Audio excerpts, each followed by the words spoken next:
Well, good evening, everyone. Welcome back to another video series where we're going to learn some basics of woodworking. That's what Fast Start is all about, is learning how to do new techniques that we might not have tried before or been hesitant to even try to learn.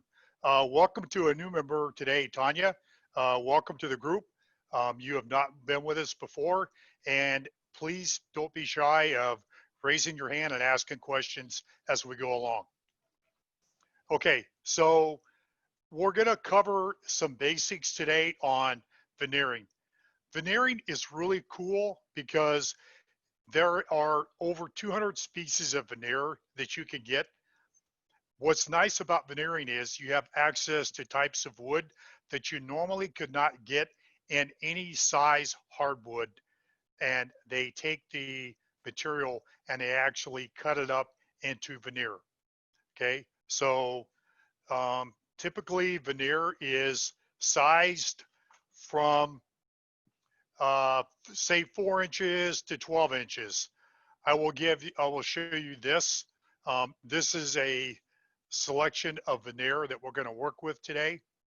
I go to a website called joewoodworker.com.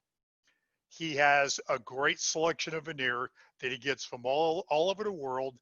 And what I like about his site is he has a bargain bin. So when he gets down to less than like a dozen sheets of something, he'll put it in a bargain bin, and I'll get like 10 sheets of this in a 4.5 inch by 3 feet, and I'll get it for like $15 or $18. And it's like less than, almost like $1 a sheet.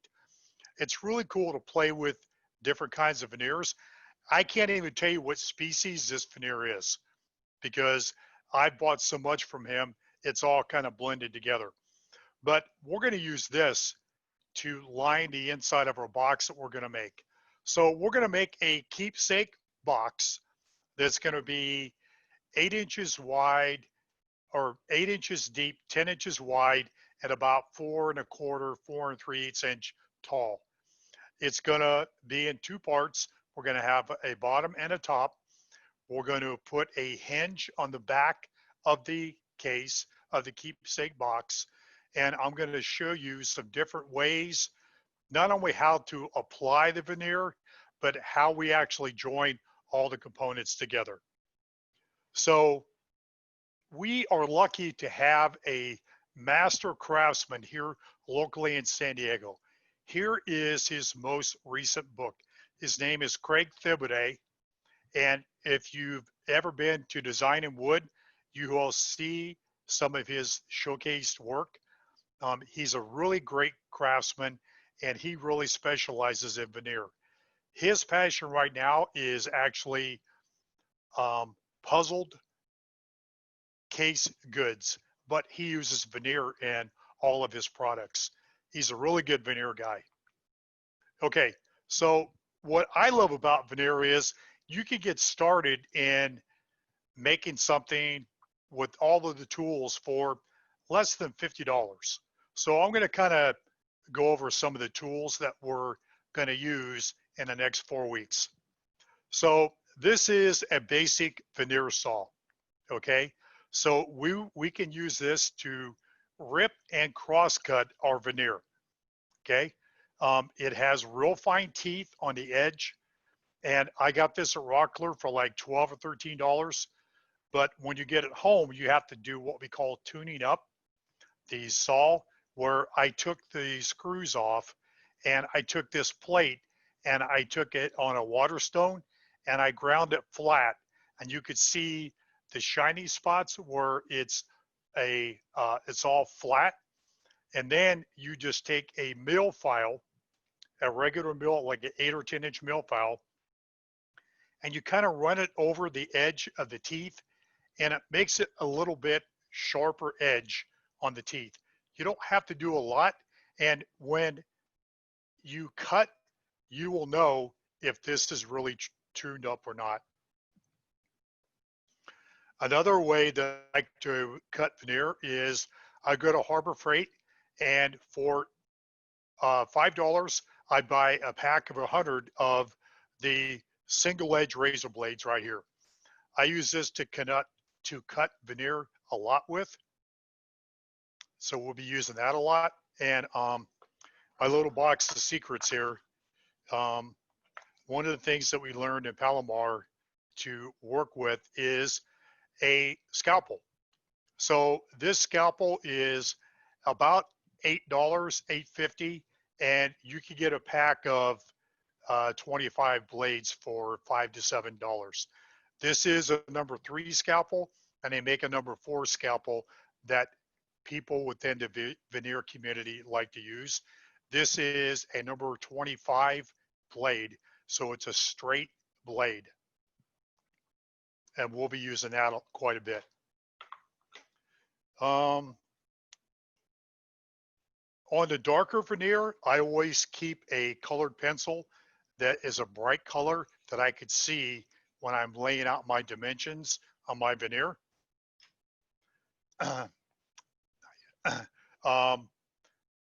I go to Hobby Lobby and I got a 36-inch ruler that I use as a guide to lay out my cuts. This was like $5. And then this cutting mat is a rubber cutting mat, and it's really good for laying out your veneer and making cuts so you're not cutting up your workbench. Now, if you don't have a cutting mat, you could always use a large scrap piece of plywood, but the cutting mat is so versatile. I cut on it, I glue up on it. I don't have any trouble with it being out of square. It's just a really forgiving item that when you work with veneer, you're going to really appreciate that. We have a lot of different types of glue that we could use. The most common type is the Titebond 1. We have another very talented craftsman in our member shop. His name is Peter Shellback, and he does a lot of commission work. He's been in fine woodworking for quite a few articles. When I saw him veneer when he first got to the shop, he didn't use any special glue. He just used number 1 or Titebond 1, and he diluted it about 20% with water. And he mixed it up and he applied it over his substrate, and that's all he did before he glued it up. What's the advantage of the Titebond 1 over the 2 and 3? He says he doesn't get any creep, and it's more cost effective than the other types of glues.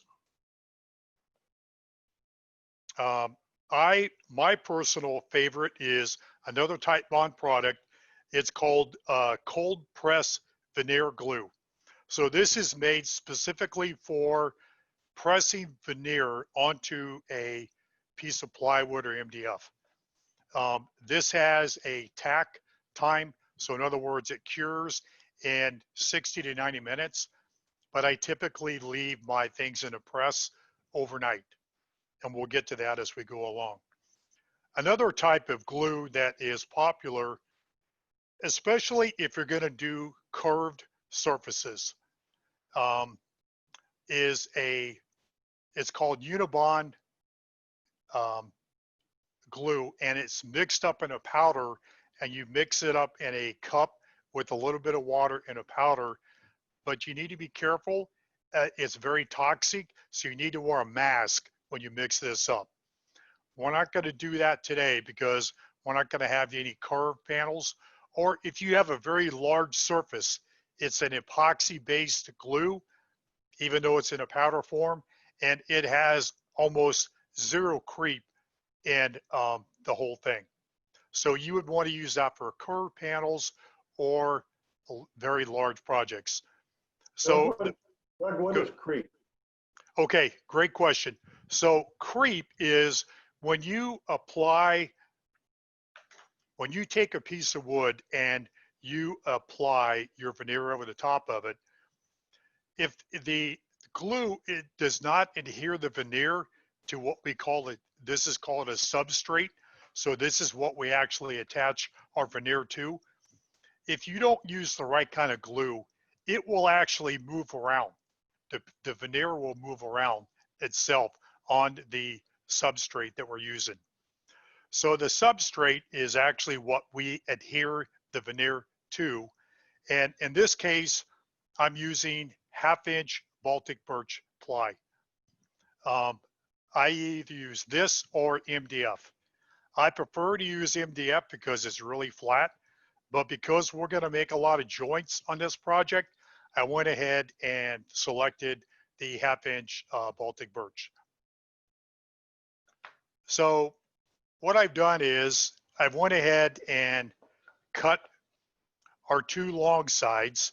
So when we do the veneer substrates, we always sort of make them oversized, and then we'll make the final cut and cut the size after we do our glue up.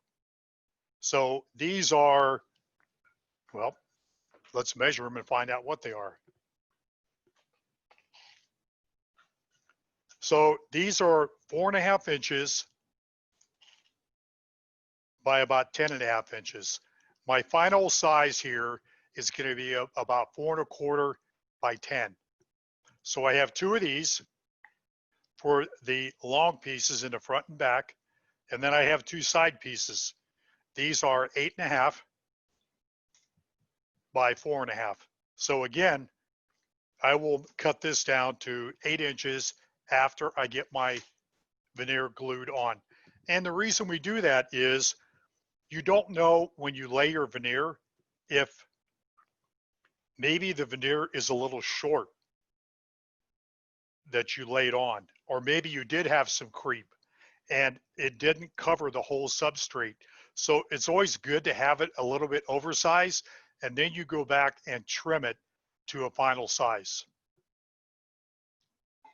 Okay, and then this is going to be the bottom. So this will obviously be a final size of 8 by 10. So this is 10.5, and this is actually a little wide, it's 9. But we'll put glue veneer on this and glue it up. So tonight, what we're gonna do is we're gonna talk about how we cut veneer, and we're gonna talk about your best friend in veneering, and that is your blue tape. Your blue tape is essential on everything that you do in veneering. It will help keep the veneer onto your substrate until you can get it into the press. Okay, so when I say press, so what we do is after we cut the veneer to size, then we're going to apply glue to the substrate. Then we're going to apply the veneer to the substrate. As soon as that veneer touches that wet liquid, it will start to curl. So we have to put blue tape on 6 sides of our piece of veneer to keep it in place and to help it keep from shifting when we put it into our press. So there's a couple of ways that we can use a press. And we're gonna talk about 3 different ways. So I have just some scrap piece of melamine board here that I'm gonna use to do 2 of my sides in. So I'm gonna lay these in here like this after my veneer is on. I'm just gonna lay these over here. The glue will not stick to the melamine. And I'm gonna put 2 clamps here, 2 clamps here, and 1 here. And I'm gonna let that set overnight.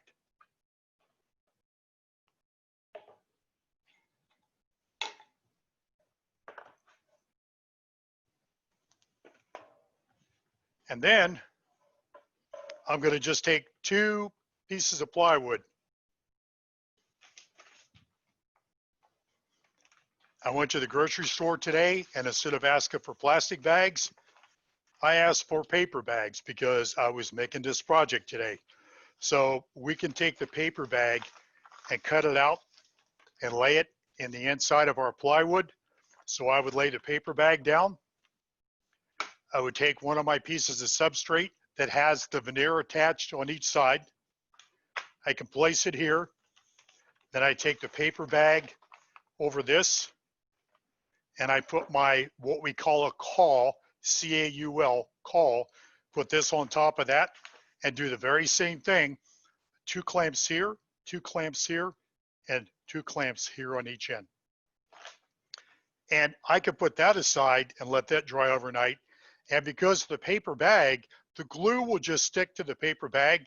It will not stick to the wood. And a lot of that reason too is we don't put so much glue that it's squeezing out and it's going on the floor. We're very judicious in how we apply the glue.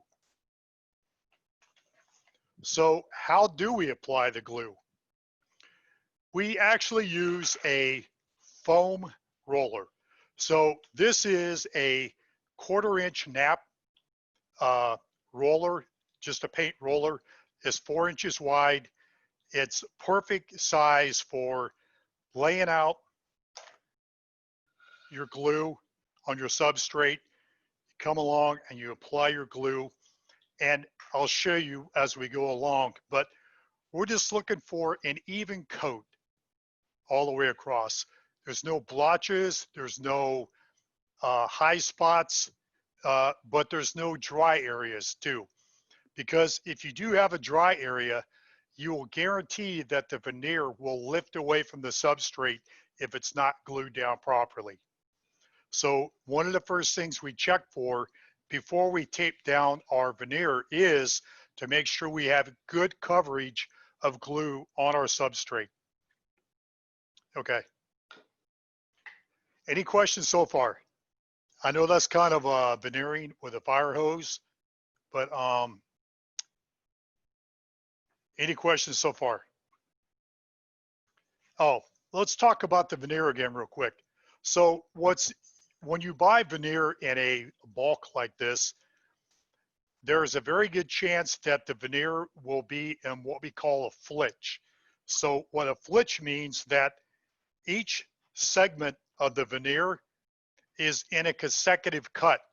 So when this was cut, it was cut and sanded down. Then this section was cut next, and this section was cut next, and this section. What that means is when they cut this off the log, that each successive segment, the grain pattern followed each segment as they cut it. Okay, so we're going to go ahead and start to do a little bit of work here.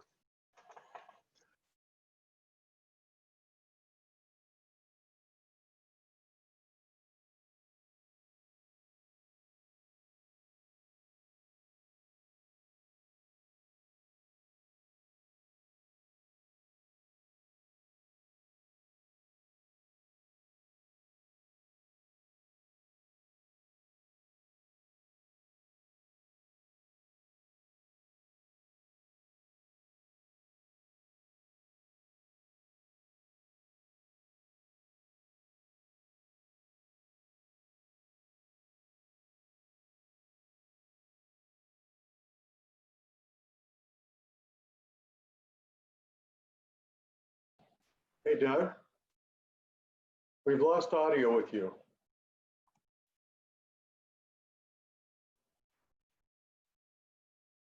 Doug, we don't have audio.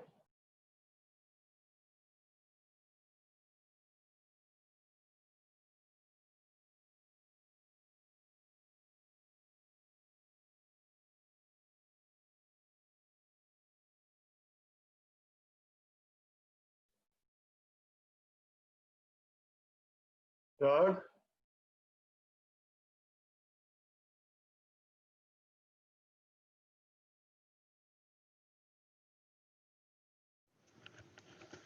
Can everybody hear me now? You're back now. Oh, okay, sorry. Where did I leave you off at? Sorry.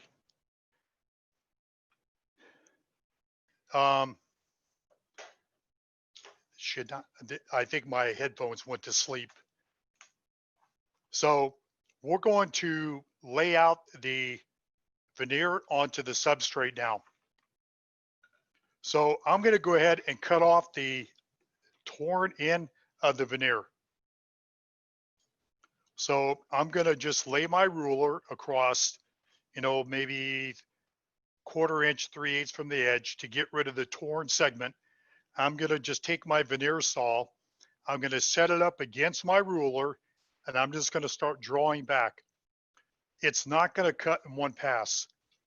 Veneering is all about scoring the wood and taking the fibers slowly as you cut through. Okay? Repetitive passes are the key to getting a good clean cut. And you can actually feel it cutting as you go along.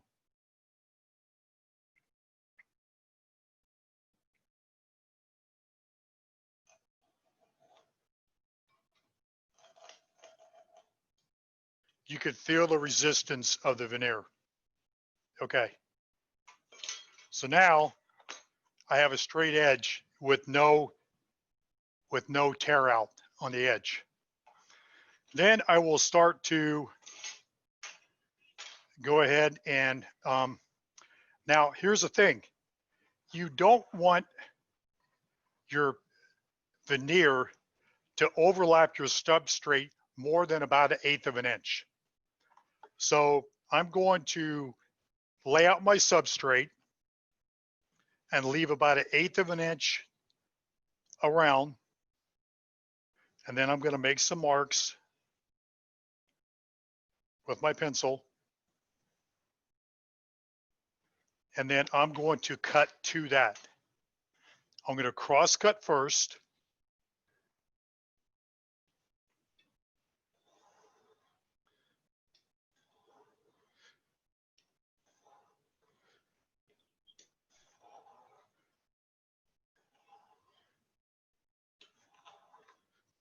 Another trick is once you get it scored, if you bring it up like this, the veneer will actually snap off. Then I'm going to go back and I'm going to use a different technique to cut this with. I'm going to line it up on my pencil line, and I'm going to take my scalpel and I'm going to score along.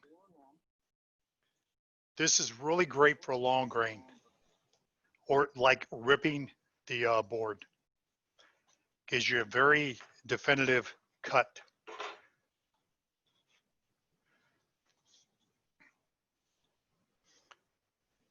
So you can see we are barely on overlapping the substrate. Is wherever you want to go. Now we're going to use the outside because we have to do both at the same time.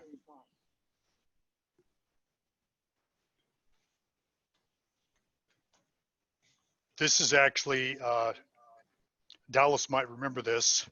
This is actually from a stack of veneer that we cut up at Palomar College when they were getting rid of all of the veneer. We went up there on a Sunday and we cut up, God, probably 1,000 square feet of veneer. I'm going to do the same thing. Dallas, can you hear me? I do. Okay. Okay. So I'm going to do the same thing. I'm going to lay it out about 1/8 of an inch on the outside of my substrate.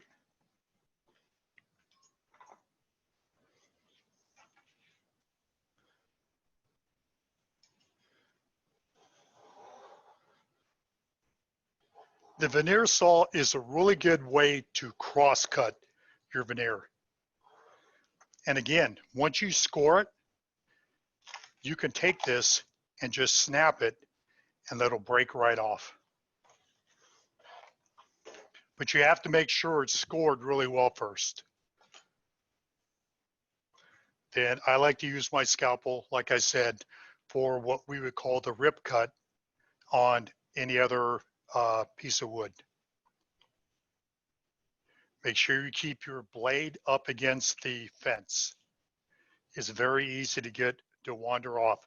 So on your first 2 strokes that you come across, make it really light, because what you're doing is you're scoring a line in the veneer, because that's where it's going to cut. You can see that I started to wander off there. So when I do that, I come back and start from the beginning, and I go back on my score line, and voila, there is our piece of veneer. Now, I typically save these because when I do marquetry work, these are really great for varying grains. And then if you do a parquetry project, so there's 3 phases of veneering. There's a basic veneering like we're doing now.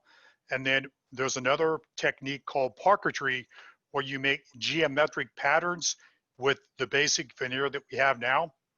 And then there's marquetry, which is you're making a pictorial out of different separate pieces of wood veneer. Let me give an example. So I actually did this yesterday and today. I don't know if you could see the variation of the grain, but just by taking a same species of wood, I turned each one of the pieces 90 degrees from each other, and you could see the deflection or the variation of the grain. Does that show up at all, Dallas? It does. That's some wild pattern going on in that wood. What is that? Some sort of a quilted maple? That's exactly what it is. It's quilted maple. But this is just to highlight that you can get such awesome grain in a very small sampling of veneer. If you had to go buy this in hardwood, it would cost you hundreds of dollars. You could buy the sheet of veneer that I use is 8 inches wide, and they come in 120-inch lengths. And I got it for like 6 sheets of it for $45. Very cheap. And it's really fun to work with. So that is called parquetry.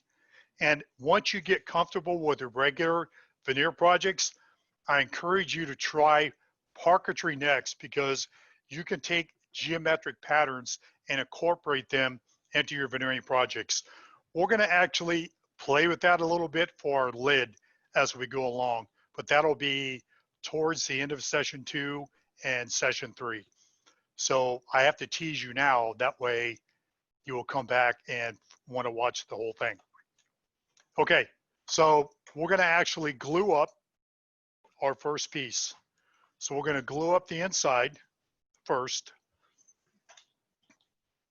I'm going to clear out my area. I keep a little tray to keep my roller in.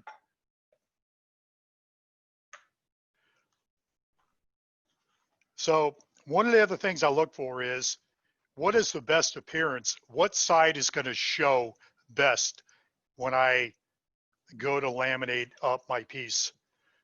This size has a little more browning on it. That's really not what I'm looking for. So I'm going to put that to the inside face and put that towards the substrate. And also, if you notice, it has just a little bit of a curl, okay? And when I press this down, that will get rid of that curl also. If this was really curly, we would use a technique where we would use what we call a veneer softener, and we would actually wet the whole surface of the veneer, and we would press it together without the glue with paper paper towels in between. Excuse me.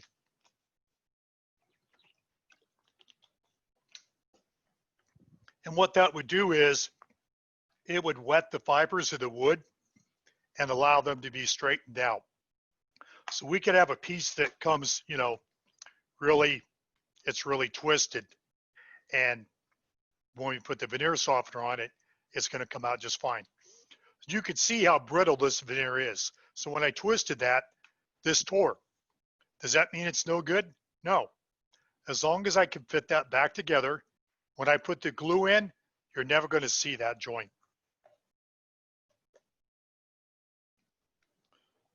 So again, I like to apply the glue And with my roller, now this is the first time I'm using a roller, so it sucks up a little more glue than usual.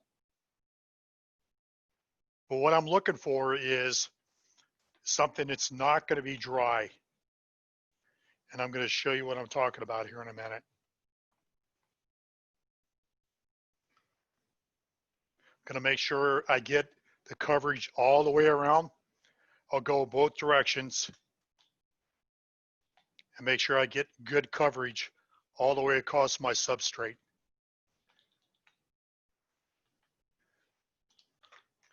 It's hard to describe, and I hope you can see it. Is that a good angle? No? If you give us a little shallower angle, maybe we'll get some raking light.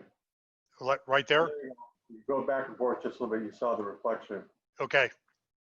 You can see. That looks a little dry yet, doesn't it? What's that?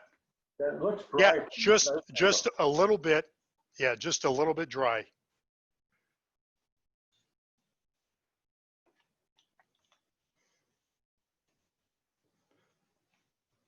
So the point is, you don't want it running off because it just makes a mess when you go to try to glue up.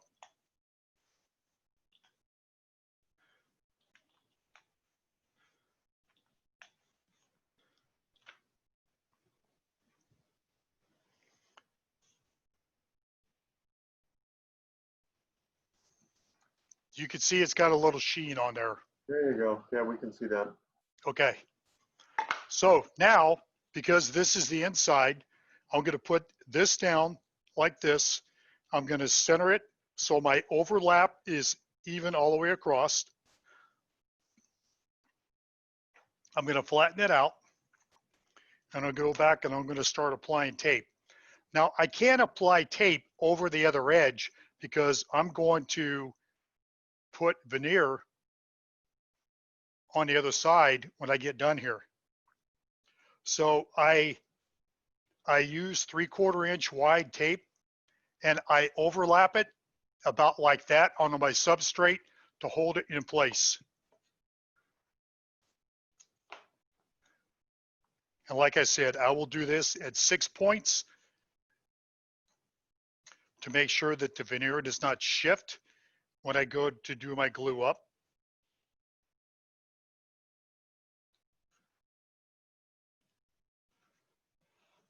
You can already see it starting to curl.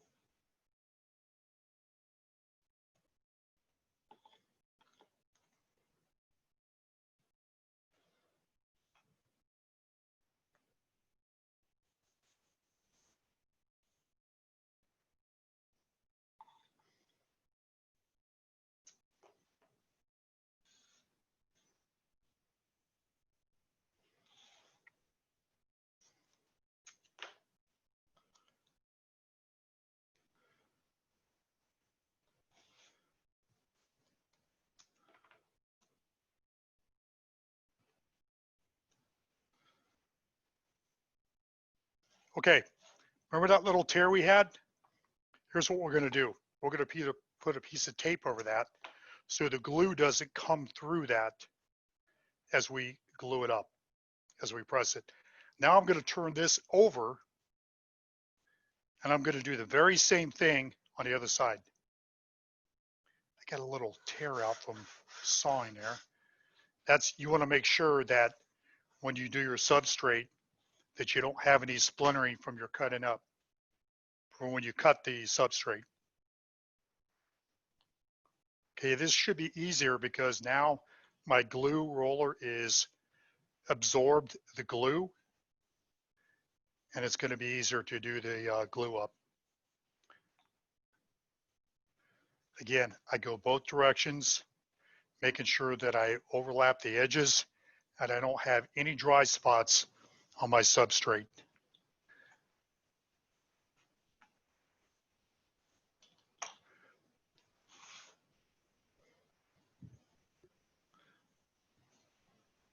That's a much better coat right there.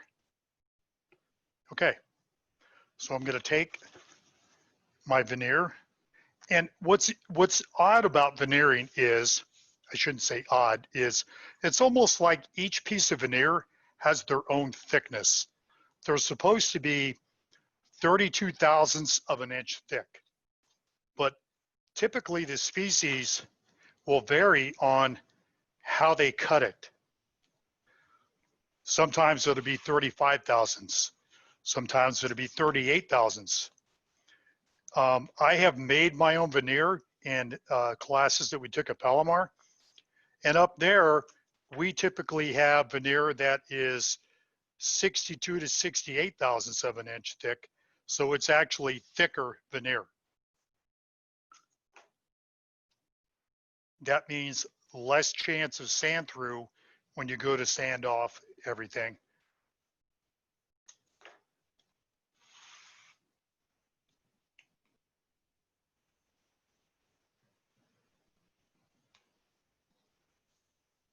Okay, so now I have this glued up.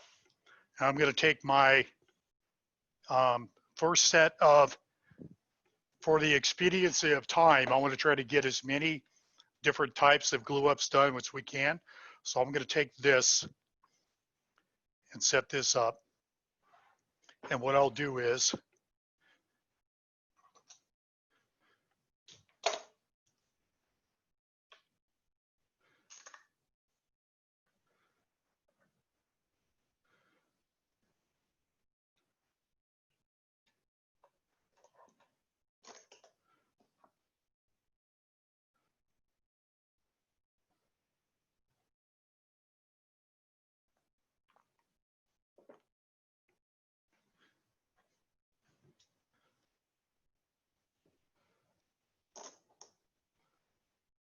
I try to put the clamps in as far as I can.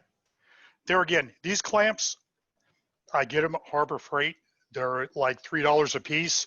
I buy them on sale, and when they go on sale, I'll typically buy 6 so I can have them in the shop for all of these type of projects that I do. It's just very convenient to have all these different types of clamps. Because when you do your own veneering like this, you need a lot of clamps. And if you get 6, you can see the area where the clamps are, the inside area where the pressure is being applied. It's actually a very small square.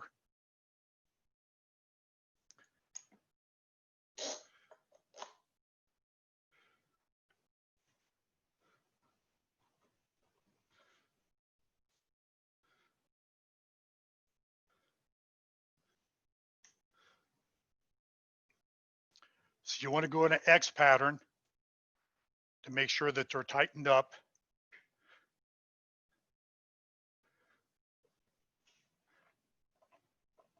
Okay. I'm going to set this aside.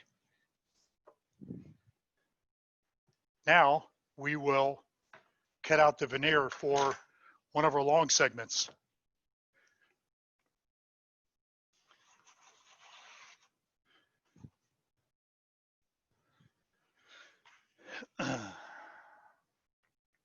Go back and use our same process, 1/8 inch overlay. Doug, are you using the same species for all boards?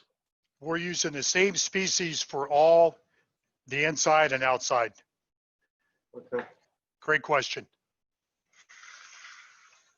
Okay. So I'm going to use my veneer saw. And what you'll find is that every species of veneer cuts differently.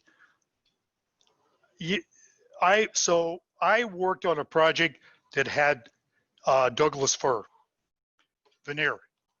It was one of the hardest veneers that I've worked with to try to cut. And you would think that being a softwood that we use in 2x4s, that it would be really easy to work with. But it was very difficult to cut that in cross grain. Now, I'm going to use a different tool to cut this for length. I'm going to go ahead and use my straight edge razor blade. Same thing. I'm going to hold it up against my straight edge. And I'm just going to score it.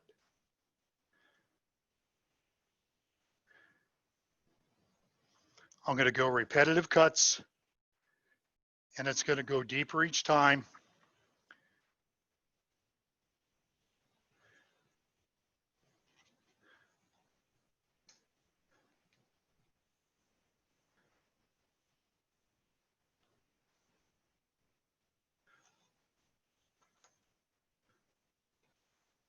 Okay, there we go. There's that side. Now we'll get the other side.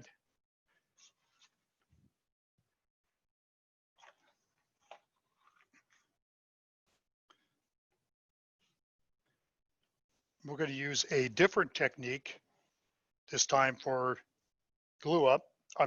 Yes, for glue up. I want to show you the different types of glue up that we could do, or clamping system.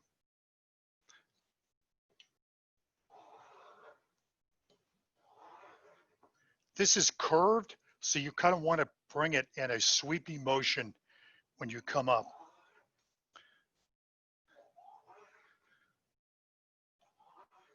Again, I've scored it, snap it, there we go.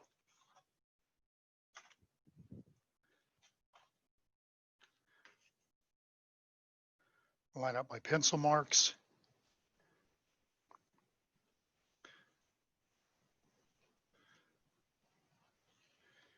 And I always make sure that I start out with a new blade whenever I do this. This is my new blade. It makes a big difference. Look at that. One whack. I already cut it. Okay, so we're going to go back and do the same process of glue up.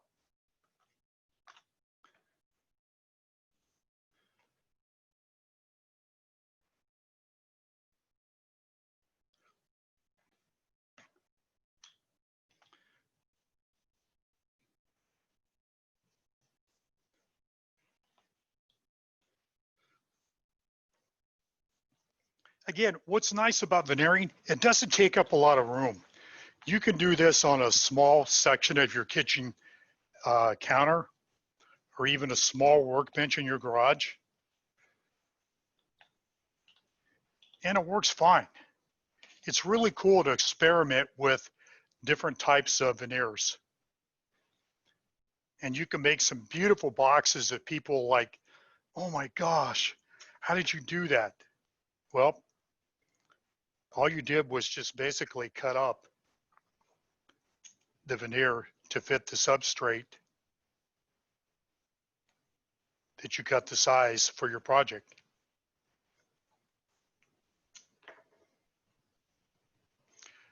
So when we take this tape off, okay, we have to take it off in a specific method. You don't want to just rip it off like this. You want to lift up the corner and you want to bring it back at like a 45-degree angle so you don't tear the fibers of the veneer.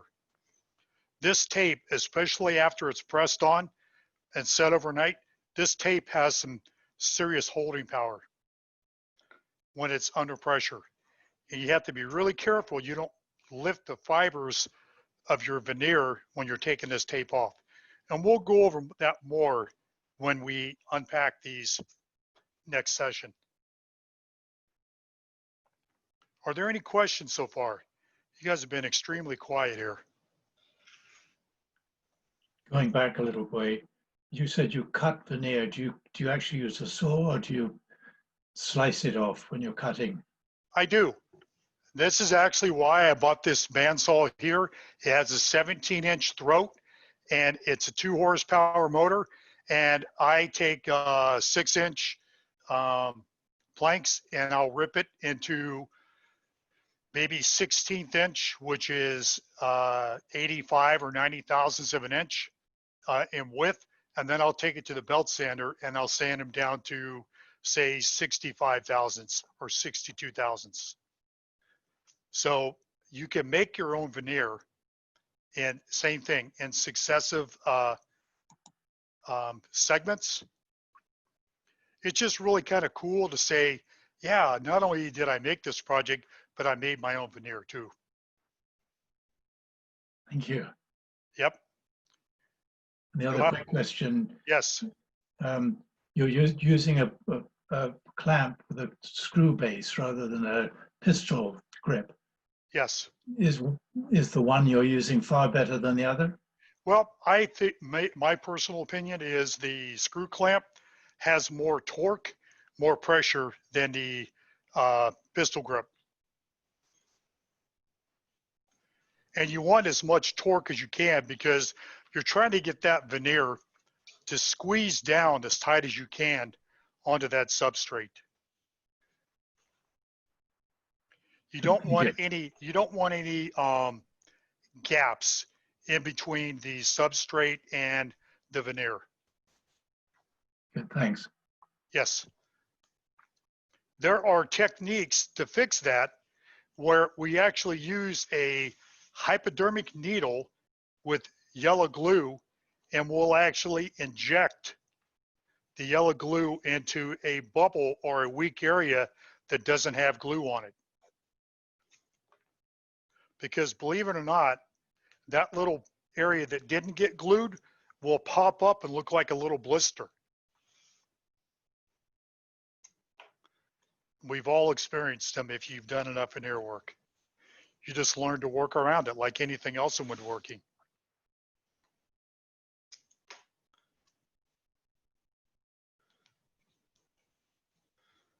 Okay, so we're going to put this in calls.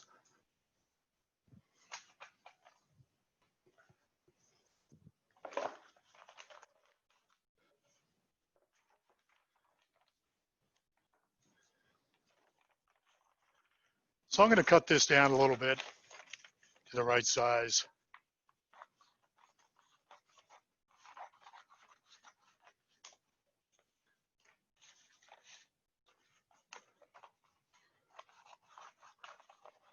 Of course, I would have preferred to do this before I put glue on, but at this point, it is what it is.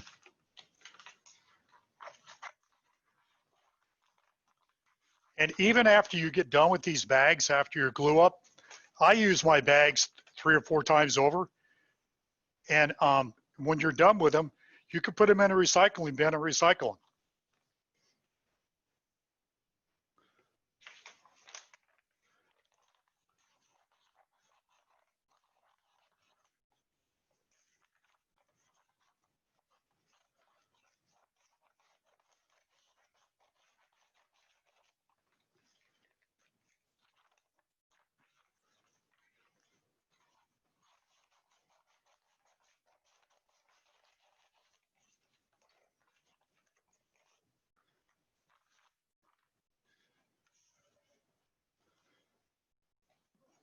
Make sure everything is solid, press down.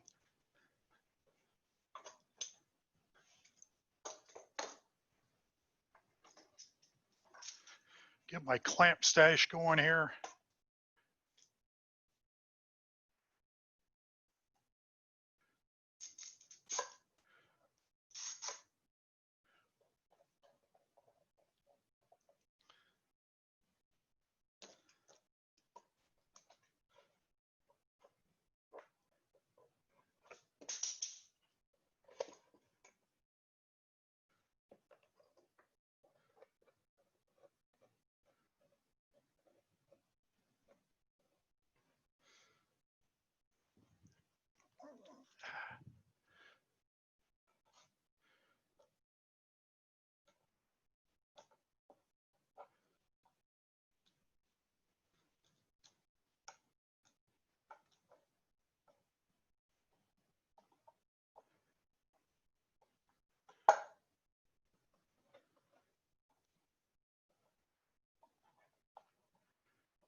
Do you ever use a rubber roller before you put the clamps on the outside to make sure it's really tight against the subplate?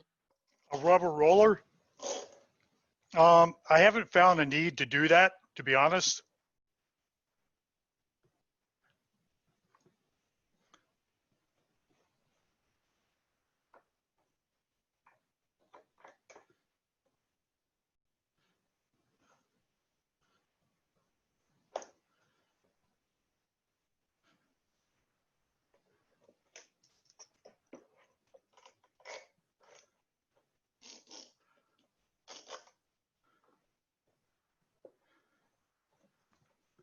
Again, these are just scrap pieces of plywood from other projects, and we'll use them as cauls for different size veneering projects that we do.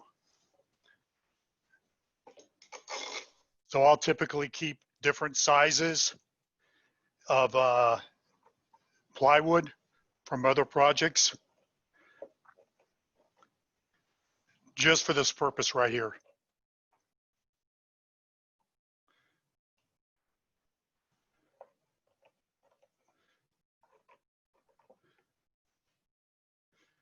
Okay. Same end result, just a different process of how we glued things up. So now we have one end and one side done. Let's take a look at our bottom. So in this case,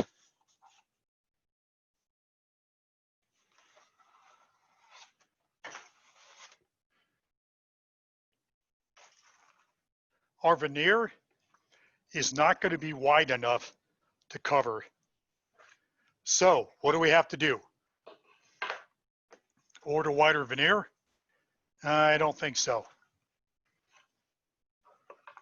Same process, 1/8 inch overlap.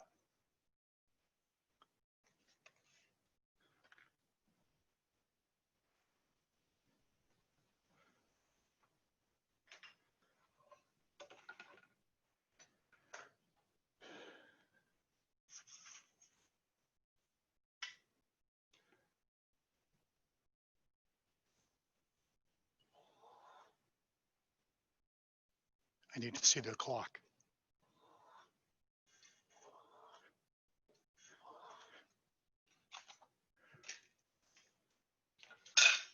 Okay. I'm going to cut this other segment of veneer to match. Again, the edge is a little torn, so I'm going to straighten up the edge and get rid of the bad edge.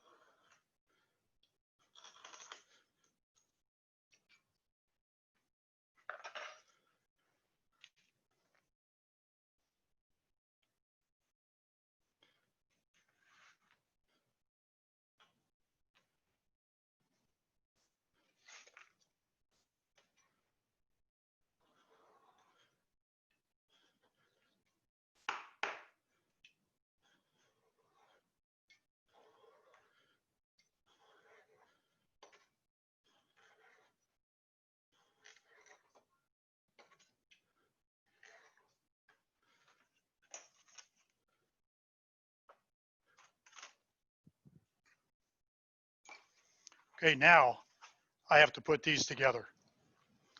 What I want to do is I want to look for the best grain match. Okay, I like that grain match right there. But when I put these together, they are not even. Look at the tear out here. So what do? Okay, I lay them on top of each other.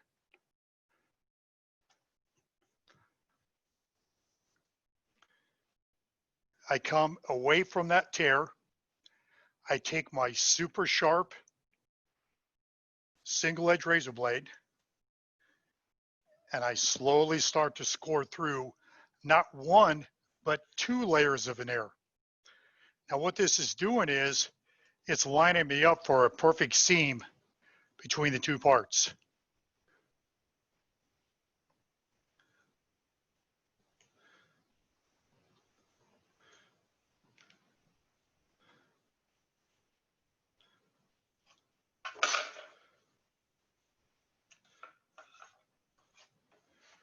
Unfold them,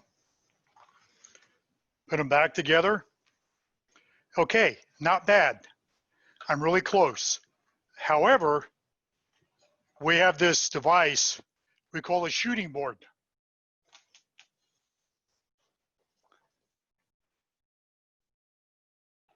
So again, leftover scraps.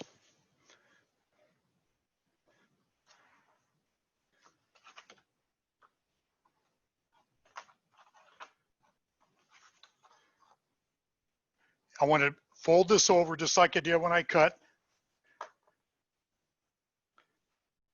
I'm going to slide, what I'm going to do is I'm sliding this in between two pieces of MDF.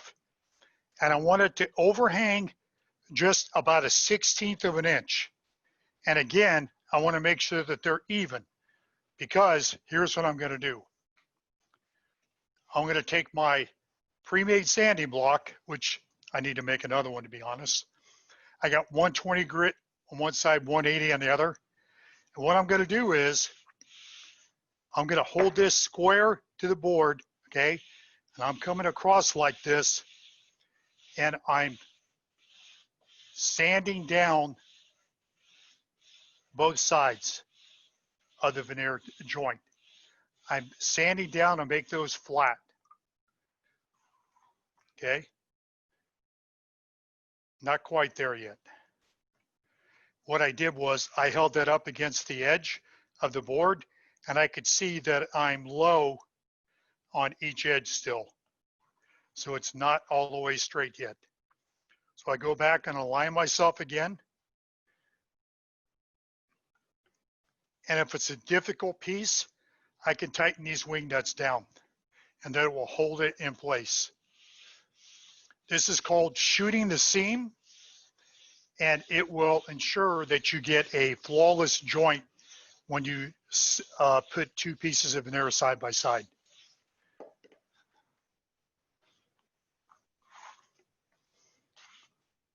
Okay. So now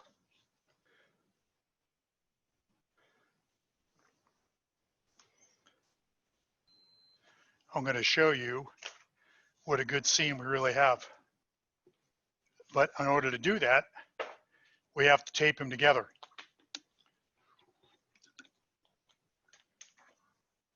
So again, blue tape is my friend. I'm going to come over. I'm going to take a piece of tape on one piece, and I'm going to line up my seam, okay? And I'm going to hold it together, and I'm going to start on one edge and force the tape into the seam so they hold the two edges together and make a transparent seam.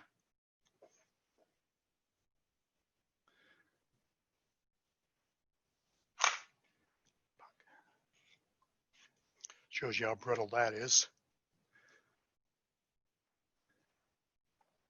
It'll still be enough.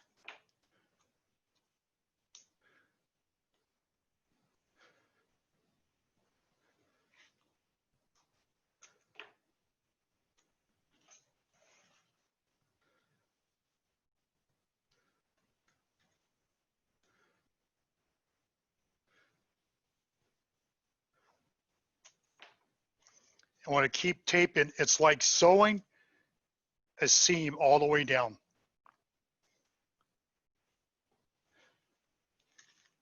And then I put one across the whole seam to make sure that it stays in place when I'm done.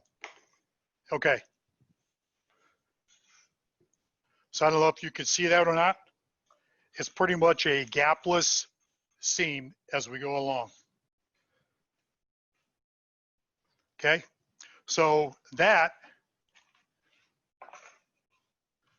will be for this. Okay. We're going to go ahead and do a natural break here. And we're going to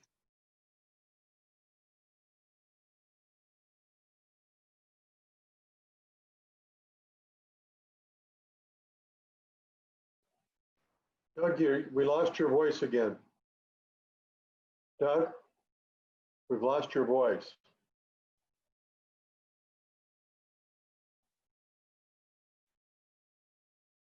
Doug?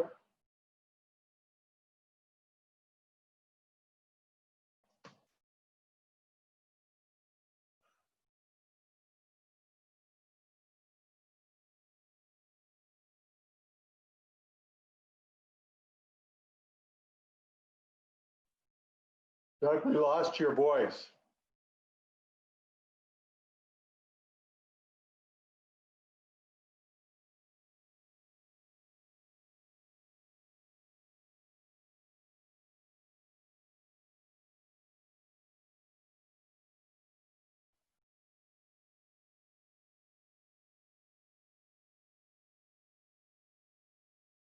Doug?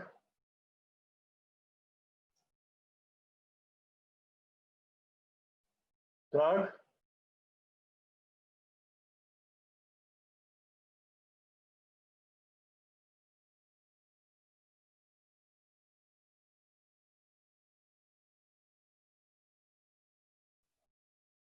Doug, can you hear me at all?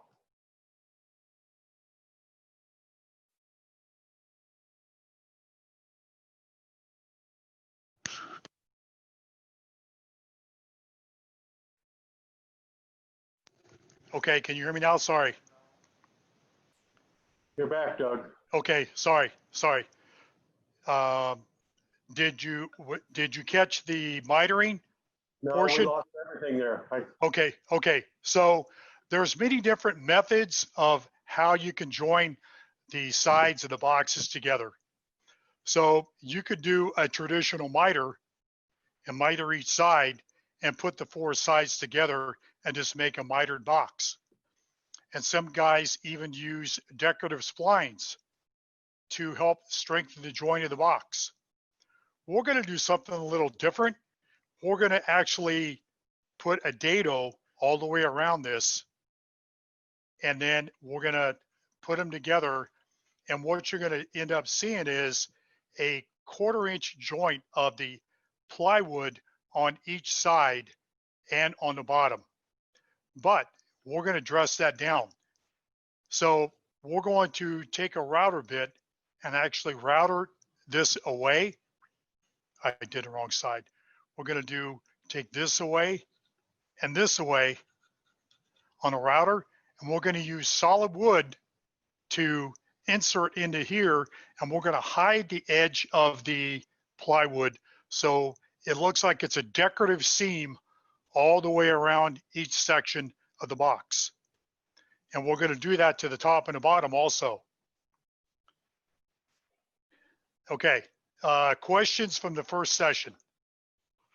I know that's a lot to cover in veneering basics, but we talked about the different types of tools, the different types of glues that we can use, how we cut the veneer, and how we size them to the substrate that we cut for our box sizes, and the two different methods of how we clamp. Next week, we're going to get into clamping up the top and the bottom, and we're going to use a third type of clamping method, Mr. Producer. We're going to come over here and we're going to use my vacuum press. So I found on Joe Woodworker, they sell kits to make your own vacuum pump. So I probably have maybe $200 in this whole pump. And then I buy the bags when they're on sale from different manufacturers. This is a 2 foot wide by 4 foot long bag. It's my favorite size because 95% of the things that I do fit into a 2 foot by 4 foot bag. But we're going to glue the top and bottom in the veneer press next week, and you'll see a third type of glue up. Okay, questions from this week? Doug, I'm surprised you didn't mention the use of a food saver bag for a small project. Yeah, that's a great point. So a food saver bag, I actually have it up on the shelf up here. So a food saver bag is, if we have a small product like this, so the food saver bag is 9 inches wide. Okay, so we have 9 inches wide, and it's an infinite length of piece that we can make. So they come in rolls of like 10 yards. So if you have a really long, narrow piece, food saver bag is a great way to go. And they operate just like the vacuum press, because that's essentially what it is a small vacuum press. So we can use the vacuum sealer bag on small pieces like this. But this really tests the limits of the food saver bag, because by the time you get it in, there's really no room for the bag to open up to slide this all the way in. But on the smaller pieces, absolutely, we can use a food saver bag as an option to go against the vacuum press. Now, don't forget, in our member shop, we already have a vacuum press. So you can size down your veneer on your substrate, bring it into the shop, and we will show you how to use our veneer press at the shop. We have a 4x4 bag and a 4x8 bag. We can make as big a project as you want in the shop. So please use the tools in the shop also. You don't have to buy your own. We've already done for you at the shop. Questions?